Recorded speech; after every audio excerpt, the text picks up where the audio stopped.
Good morning, sir. My name is Derek Biaguas from BSIS1C, and my assigned topic is the number 4, which is the ethic of information. What every digital citizen should know.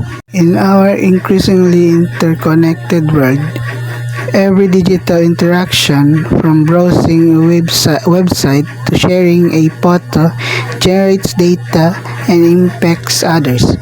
As digital citizens, we all bear ethical responsibilities in how we create, use, share, and protect information. Understanding this responsibility is essential for building a trustworthy, inclusive, and secure digital society. What is information ethics?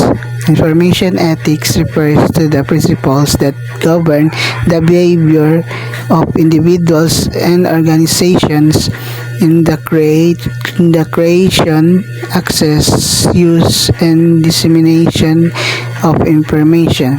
These principles guide decision making around privacy, accuracy, property or ownership of information, and accessibility. Key ethic responsibilities for digital citizens: protect privacy, respect the personal information of others, avoid oversharing sensitive details online, be cautious with surveillance tools, cookies, and tracking software. Need to don't overshare our personal information, because once shared, digital data can be exploited, sold, or leaked, leading to identify theft, discrimination, or reputation harm. Next is respecting intellectual property. Give credit to creators. Don't plagiarize or share pirated content. Understand the rights around Creative Commons software license and digital media. This matters. It matters because creators deserve recognition and fair compensation for their work.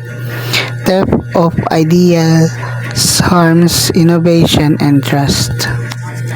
Promoting digital honesty and accuracy. Don't create or spread misinformation or disinformation.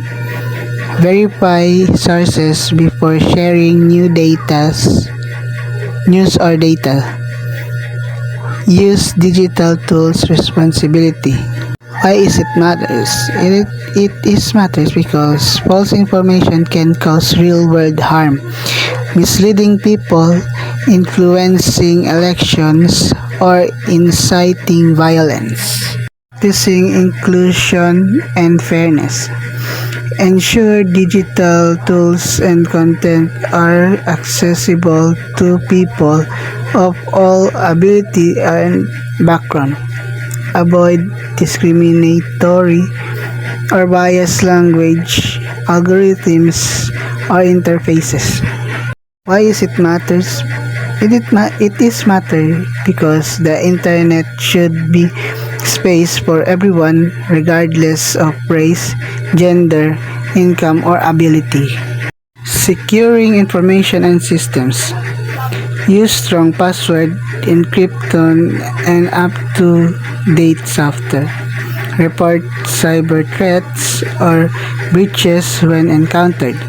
Be alert to phishing, social engineering, and fake websites. In this situation, you need to be careful and use strong password for your own safety.